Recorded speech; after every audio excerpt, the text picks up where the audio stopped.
बच्चे हम जो चल रहे थे चैप्टर 2 अध्याय था जंतुओं में पोषण, इसका थ्योरेटिकल पार्ट जो था वो हमने खत्म कर लिया है। जिसके प्रश्न उत्तरों की ओर धीरे धीरे हम बढ़ रहे थे, उसमें से आज पहला दिन है प्रश्न उत्तर जंतुओं में पोषण। चैप्टर 2 यही है ना? तो इसमें खाली स्थान को पहले भरने वाला कुछ प्रश्न आया था, जैसे कि मानव शरीर की सबसे बड़ी ग्रंथि, ये कल ही हम पढ़े विद्यालय पढ़े ना कल का क्लास में। मानव शरीर की सबसे बड़ी ग्रंथि यकृत होता है, जिसे हम इंग्लिश में लीवर कहते हैं ना। दूसरा प्रश्न है मनुष्य में भोजन का पाचन कहाँ से शुरू होकर कहाँ खत्म होता है? ये पूरा होता है तो ये मुख को ही कहा, मुख से ही खाना शुरू करते हैं ना। खत्म कहाँ होता था? बड़ी आंत से जब जाता है गुदा में, बड़ी आंत के बाद गुदा में जाता था, बड़ी आंत के बाद जाता था मलाशय में, मलाशय के बाद जाता था गुदा में, गुदा के द्वारा बाहर निकाल दिया जाता था। निकालते हैं ना? तो वहां पे जाके इसका पाचन खत्म हो जाता है। आगे चलते हैं।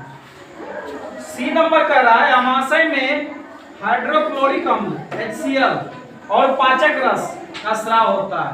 HCl और पाचक रस का स्राव होता है। एक और होता था किसका? श्लेष्मा का। श्लेष्मा का भी स्राव होता था। अमाशय में हाइड्रोक्लोरिक अम्ल एवं पाचक रस का स्राव होता है और भोजन पर क्रिया करता है। लेकिन श्लेष्मा जो है ना वो भोजन पर क्रिया नहीं करता है, इसीलिए उसका आंसर में श्लेष्मा नहीं आया। प्रश्न को समझना बच्चे ध्यान से। कहता है अमाशय में हाइड्रोक्लोरिक अम्ल जिसे HCl कहते हैं एवं पाचक रस का स्राव होता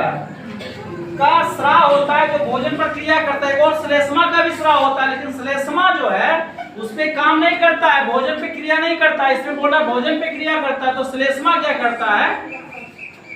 अमाशय के दीवारों को क्या करता है? सुरक्षा प्रदान करता है। अमाशय के दीवारों को सुरक्षा प्रदान करता है, उसे मजबूत बनाता है। इसीलिए श्लेष्मा इसका उत्तर में नहीं आया है। चौथा, मनुष्य में पोषण के मुख्य चरण, ये शुरुआत में हम पढ़े थे कि 5 चरण होता है मनुष्य में पोषण का। पहला अंतर्ग्रहण, अवशोषण, ये परिभाषा भी लिखा चुके हैं सबका, हम बुक में मार्किंग करवाए हैं ना। अवशोषण, स्वांगीकरण और निष्क्रमण। आगे, अमीबा अपने भोजन को पादाब की सहायता से ग्रहण करता। पादाब को बढ़ा रहा था, कल ही पढ़े अमीबा। अपने क्या करता है? उंगली के जैसी संरचना होकर धीरे धीरे बढ़ते जाता है, बढ़ाते बढ़ाते क्या करता है? भोजन को चारों तरफ से घेर लेता है। उसी को पादाब कहते हैं। पादाब के सहायता से ग्रहण करता है। हम लोग भोजन को किससे लेते हैं? मुख से ग्रहण करते हैं। आगे कहता है सही उत्तर और गलत उत्तर पे गलत का निशान लगाएं, सही पे सही का निशान लगाएं। या जो प्रश्न जो इसका ऑब्जेक्टिव प्रश्न है ना, ऑब्जेक्टिव प्रश्न में जो सही उत्तर है इसका 4 ऑप्शन दिया होगा, उसमें से एक पे टिक करेंगे। कहता क्या उतरने में सहायता करने वाला दांत, तो दांत का 4 प्रकार पढ़ाए थे, बताए थे। काटने वाला, फाड़ने वाला, चबाने वाला हम 2 को बताए थे, एगो प्री मोलर और मोलर। उससे पहले बताए थे इंसाइजर और केनाइन। 4 को बताए थे, एगो काटने वाला, एगो फाड़ने वाला और चबाने वाला, एगो प्री मोलर। मतलब जो सबसे बड़ा ये चवर्णक है, चवर्णक से पहले वाला जो दांत होता है उसे प्री मोलर कहते हैं। तो कृंतक है ना, काटने वाला। दूसरा लार, मंड को किसमें बदलता है?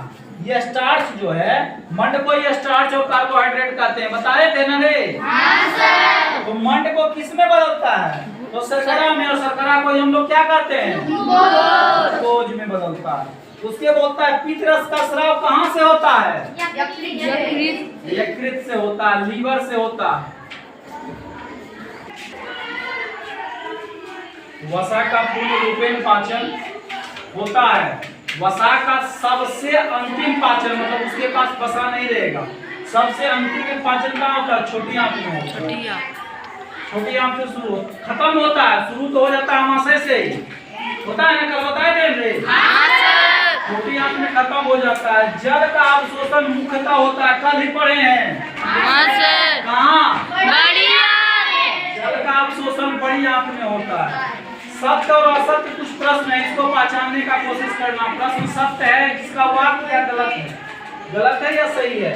अमाशय में हाइड्रोक्लोरिक अम्ल का स्राव होता होता है। HCl का होता है नमाशय में? ये प्रश्न सही है? सही है। पित्त रस से प्रोटीन का पाचन होता है। गलत या सही? पित्त रस से वसा का पाचन होता है, प्रोटीन का नहीं। पित्त रस से किसका पाचन होता है? वसा का, प्रोटीन नहीं। प्रोटीन का पाचन मुख से आरंभ होता है। असत्य। असत्य। कहाँ से आरंभ होता है?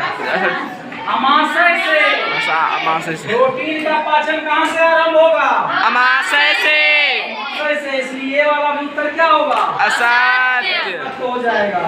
चौथा, जुगाली करने वाले जंतु बताए थे रे? Yes sir. इसका क्या नाम है? क्या? जुगाली करने वाले जंतु का क्या नाम है? रूमिनेंट।